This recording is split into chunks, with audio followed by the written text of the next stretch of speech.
We're going to talk about text tokenization and normalization.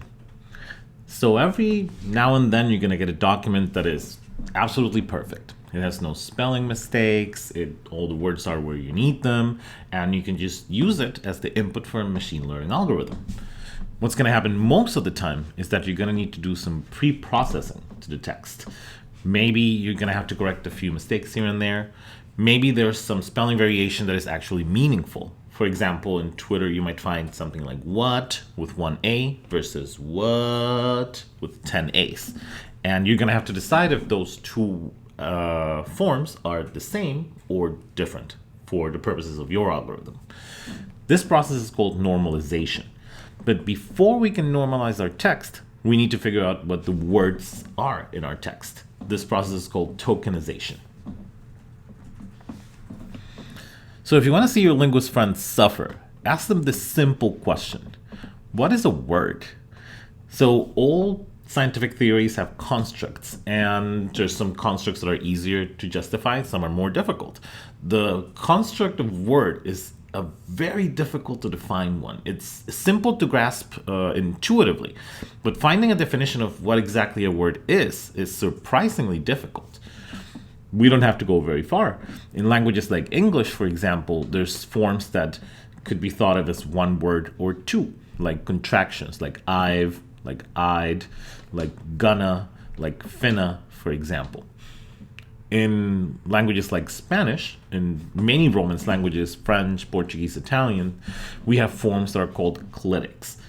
These small particles can attach to the verb, or they can also be detached from the verb as a separate word. So sometimes they're a word and sometimes they're not. Also, they can dance around the verb. Sometimes they're at the end of the verb, sometimes at the beginning. So for example, we have sentarse, to sit oneself down, with the clitic attached to the verb at the end of the verb. And we have se sentó, he sat himself down, which is at the beginning of the verb, before the verb, and separated. So this form is sometimes a word and sometimes it isn't. And it's the same in other Romance languages. So just defining what a word is more difficult than you think.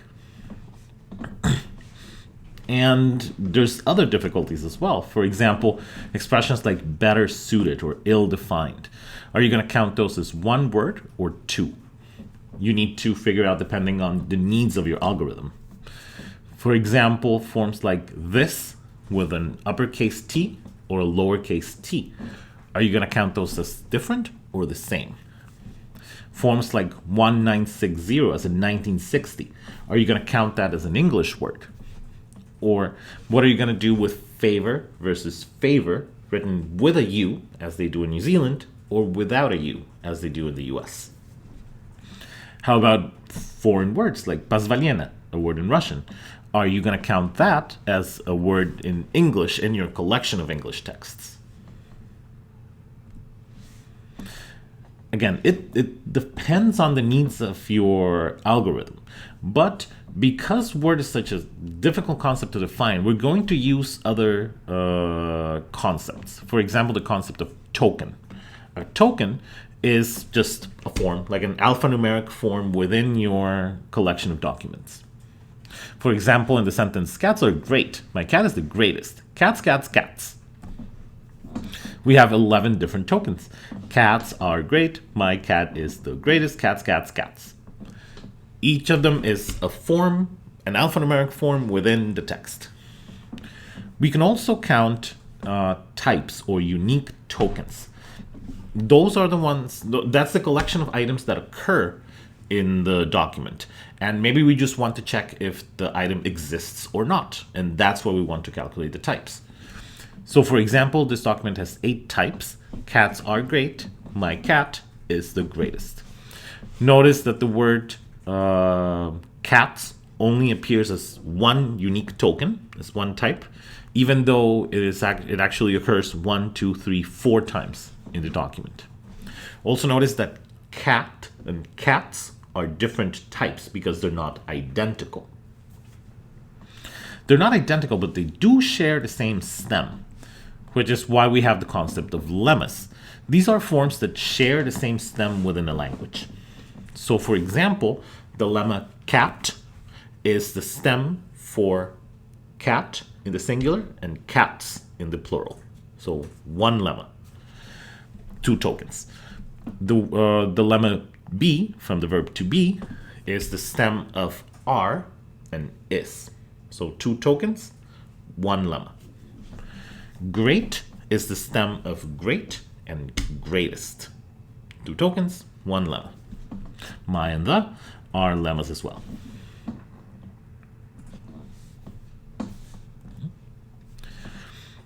So in English, for example, the way we would get to our tokens would be just to split the text by its spaces, would be to separate all the alphanumeric forms by the spaces that they have in between them, and to ignore the punctuation, for example.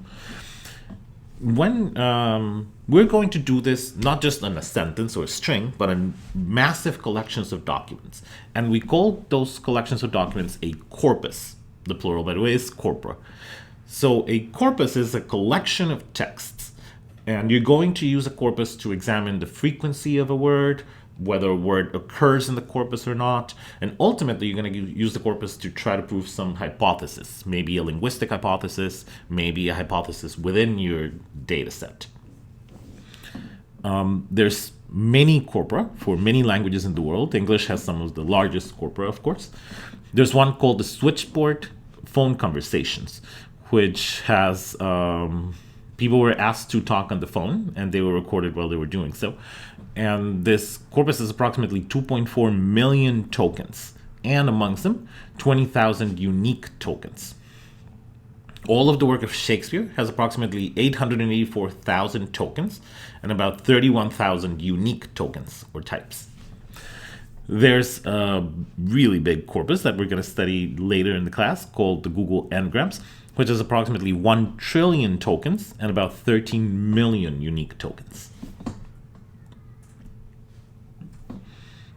As we said in English, you could just tokenize a sentence by splitting the alphanumeric items by spaces. So something like this is a sentence would have 4 tokens. This is a sentence. But there's many languages where you don't have spaces. For example, Mandarin in the sentence like 我不会说中文, I don't speak Mandarin. In Japanese, ドイツ語は話せません, I don't speak German. There's Thai, for example, also doesn't use spaces.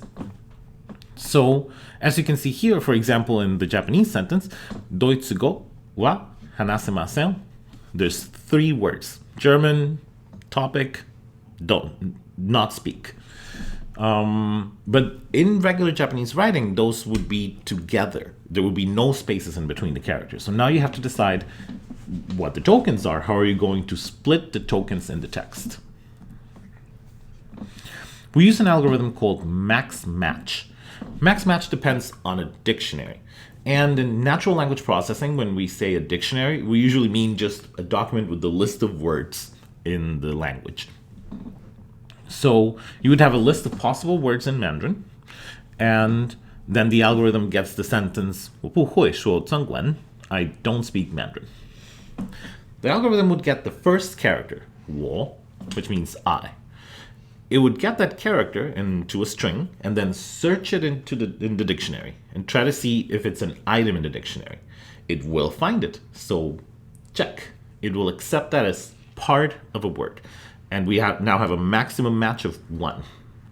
It will then take the second character, 不, and then join it into the potential maximal match.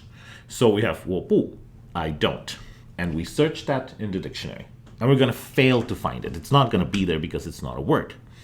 Because this maximum match was not possible, it's going to recede to the last successful maximal match, which was just 1 word, the 我, and it's going to say, this is a word. Check, and make the boundary there, and then continue onto the other character. And in doing so, it'll try to find the maximum number of characters that can fit into a word in the dictionary. This is how you would get the tokens from a language without spaces.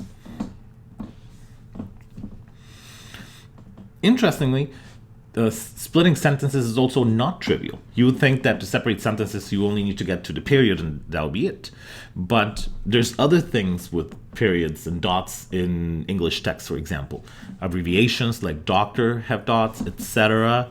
And so we need some more complex algorithm.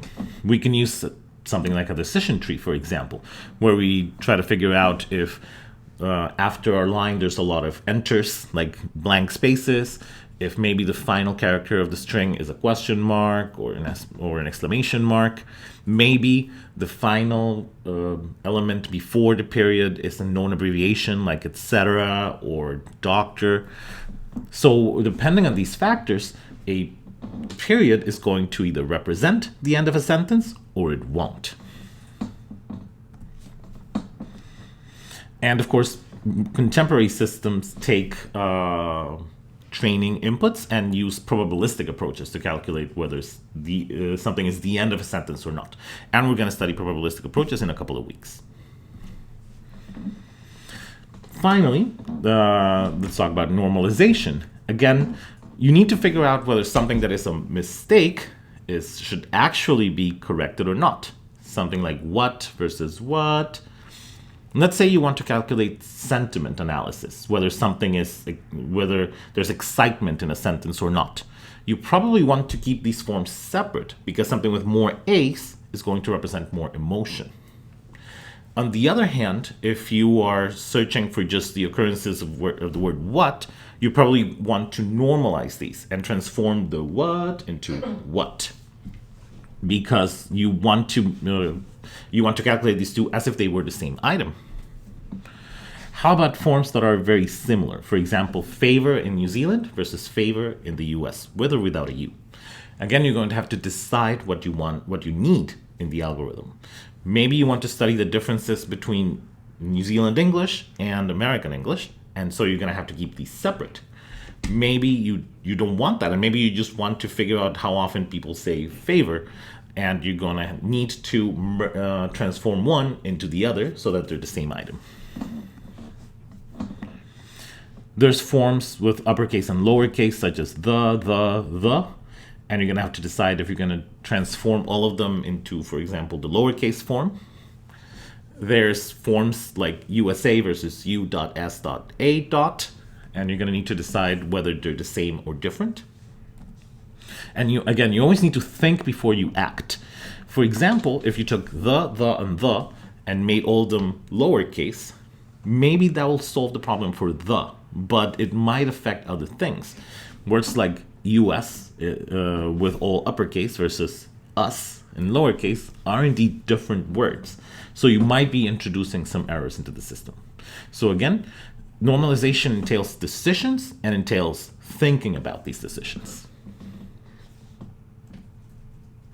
In summary, the pre-processing of text will entail decisions about what you consider a word and how you want to represent these words. In order to tokenize a text, we split it by words, and it's not always easy to decide what a word is. It's not always easy to split things into words. Some languages don't use spaces. Sometimes we want tokens, which is our specific term for what a word is within these text collections. Sometimes we just want a unique token. Sometimes we want to see if a word is present or absent. And again, normalizing a text involves decisions about which tokens are going to remain different. Thank you for your time.